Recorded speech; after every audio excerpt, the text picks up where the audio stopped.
ನಿನ್ನೆ ರಾಜಭವನದಲ್ಲಿ ನಡೆದಂಥ ಸಮಾರಂಭ ಏನು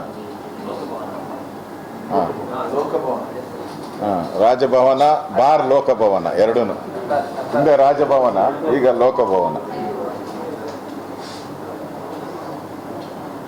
ಒಂದು ರೀತಿ ಅದೆಲ್ಲ ಹಳೆ ಸಿನಿಮಾದ ಹೊಸ ಪೋಸ್ಟರ್ ಇದ್ದಂಗೆ. ಸಿನಿಮಾ ಹಳೇದೆ, ಪೋಸ್ಟ್ಗಳು ಮಾತ್ರ ಹೊಸದಷ್ಟೇ.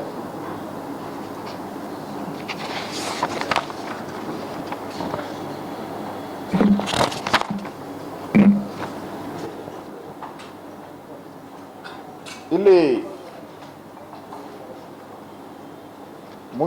ಮುಖ್ಯಮಂತ್ರಿಗಳ ಪದವಿದು ಅವ್ರ ಮನೆ ಬಾಗಿಲ ಮುಂದೆ ನೇಮ್ ಪ್ಲೇಟ್ ಚೇಂಜ್ ಆಗಿದೆ ಅಷ್ಟೇ. ಆದರೆ ಕರ್ನಾಟಕದ ಜನರ ಬದುಕಿನ ಕಷ್ಟಗಳೇನಿದೆ ಅದೇನು ಬದಲಾವಣೆ ಆಗೋ ಥರ ಏನು ಕಾಣಿಸ್ತಾ ಇಲ್ಲ. ಒಂದು ರೀತಿ ಅದೇ ಹಳೆ ಭ್ರಷ್ಟ ಮುಖಗಳು. ಕರ್ನಾಟಕದ ಜನ ಬಯಸಿದ್ರು ಏನೋ ಹೊಸತನ ಬರುತ್ತೆ, ಹೊಸದಾಗಿ ಮಂತ್ರಿಗಳು 20 ಜನ ಹೊಸ ಮಂತ್ರಿಗಳು ಬರ್ತದೆ, ಹೊಸ ಚೈತನ್ಯ ಬರ್ತದೆ, ಇಡೀ ಕರ್ನಾಟಕ ಚೈತನ್ಯದ ರೀತಿ ಕರ್ನಾಟಕನ ಮಾಡ್ತೀರಿ ಅಂತೇಳಿ ಮಾಧ್ಯಮದಲ್ಲಿ ಬಿಂಬಿತ ಆಗಿತ್ತು.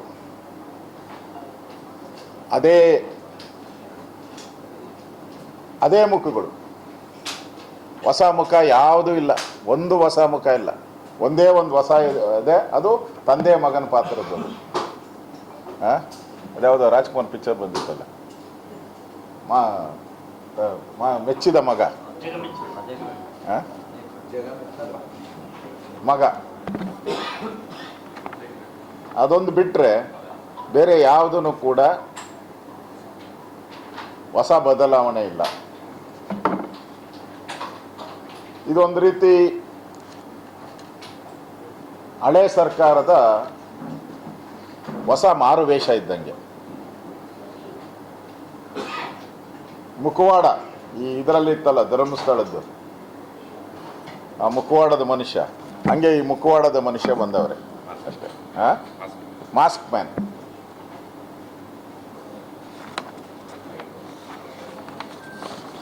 ಈಗಾಗಲೇ ರಾಜ್ಯದ ಜನ ಬರಗಾಲದ ಹೊಡೆತಕ್ಕೆ ನೊಂದಿದ್ದಾರೆ. ಕೆಲವು ಕಡೆ ಮಳೆ ಹಾನಿ ಆಗ್ತಾ ಇದೆ, ಆತ್ಮಹತ್ಯೆಗಳಾಗ್ತಾ ಇದೆ. ಇಡೀ ದೇಶದಲ್ಲೇ ರೈತರ ಆತ್ಮಹತ್ಯೆ ನಮ್ಮ ರಾಜ್ಯ 2ನೇ ಸ್ಥಾನ ಪಡೆದಿದೆ. IPL ಸಂಭ್ರಮಾಚರಣೆಯ 11 ಅಮಾಯಕರ ಹತ್ಯೆ ಆಯಿತು. ಭ್ರಷ್ಟಾಚಾರದ ನೋವಿನಲ್ಲಿ ಅಧಿಕಾರಿಗಳ ಆತ್ಮಹತ್ಯೆ ಆಯಿತು. ಸರ್ಕಾರದ ನಿರ್ಲಕ್ಷ್ಯದಿಂದ ಬಾಣಂತಿಯರ ಸಾವಾಯಿತು. ಮೈಕ್ರೋ ಫೈನಾನ್ಸ್ ಹಾವಳಿಯಿಂದ ಜನ ಆತ್ಮಹತ್ಯೆಗೆ ಇಳಿದ್ರು.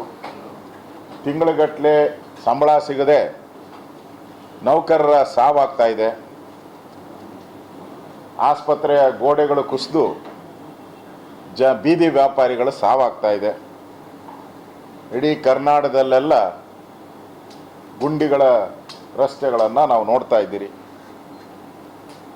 ಇವೆಲ್ಲ ಜನರ ಮನಸ್ಸಲ್ಲಿ ಆರದ ಗಾಯ ಆಗೋಗ್ಬಿಟ್ಟಿದೆ. ಇದೆಲ್ಲನೂ ಕೂಡ ಆರದ ಗಾಯಗಳು. ಇನ್ನು ಈ ನಂಬರ್ ಚೇಂಜ್ ಆಗಿದೆ ಹೊರತು, ಅದೇ ಹೇಳಿದ್ನಲ್ಲ, ಹಳೆ ಸಿನಿಮಾ ಹೊಸ ಪೋಸ್ಟ್ರು. ಇದರಿಂದ ಏನು ಬದಲಾವಣೆ ಆಗ್ತೈತೆ ಅಂತ ಅನ್ಸಲ್ಲ.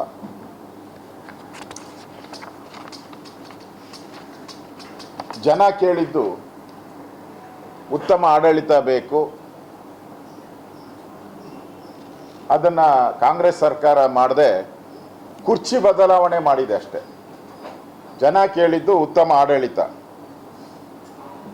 ಕಾಂಗ್ರೆಸ್ ಮಾಡಿದ್ದು ಕುರ್ಚಿಯ ಬದಲಾವಣೆ ಅಷ್ಟೆ. ಅದರಿಂದ ನನಗನ್ಸ್ತೈತೆ ಈ ಹಳೆ ಸಿನಿಮಾದ ಹೊಸ ಪೋಸ್ಟ್ರು ದಾರಿ ಇದ್ದಕ್ಕೂ ನೋಡ್ತಾ ಇದ್ದೀರಿ. DK ಶಿವಕುಮಾರ್ ಅವರ ಇಡೀ ಬೆಂಗಳೂರಲ್ಲಿ ಫುಟ್ಪಾತ್ಗಳೇ ಕಾಣ್ತಾ ಇಲ್ಲ, ಅಷ್ಟು ಕಟೌಟ್ಗಳು ನಿಂತಿದೆ. ಅದೆಲ್ಲ ಒಂದು ಕಡೆ 100 ಅಡಿ, RR ನಗರದಲ್ಲಿ 100 ಅಡಿ. DK ಶಿವಕುಮಾರ್ ಹೇಳಿದ್ರು, ನಂದೇ ಕಟೌಟ್ ಇದ್ರು 1 ನಿಮಿಷ ಬಿಡದೆ ತೆಗೆದಾಕಬೇಕು ಅಂದರು. ಒಂದು ನಿಮಿಷ ಬಿಡಬಾರ್ದು, ಅವ್ರಿಗೆ ಫೈನ್ ಹಾಕಬೇಕು ಲಕ್ಷ ಅಂತ.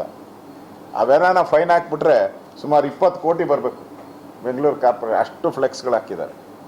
ಅಂದರೆ ನಾನು ಯಾಕೆ ಈ ಮಾತನ್ನು ಹೇಳ್ತಾ ಇದ್ದೀನಿ ಅಂದರೆ, ಕಾಂಗ್ರೆಸ್ ಹೇಳೋದು ಏನು ಹೇಳ್ತೈತೆ ಅದನ್ನು ಮಾಡಲ್ಲ ಅವರು. ಇವತ್ತೇನು ಘೋಷಣೆಗಳನ್ನು ಮಾಡಿದ್ದಾರೆ ಆ ಘೋಷಣೆಗಳೆಲ್ಲ ಘೋಷಣೆಗಳಾಗೆ ಉಳಿಯುತ್ತೆ. ಅದರಿಂದ ನಾವು ಈ ಕಾಂಗ್ರೆಸ್ಸಿನ ಈ ಸಿನಿಮಾ 3 ವರ್ಷ ನೋಡ್ಬಿಟ್ಟಿದ್ರಿ, ಇನ್ನು ಉಳಿದಿರೋದು 1.5 ವರ್ಷ.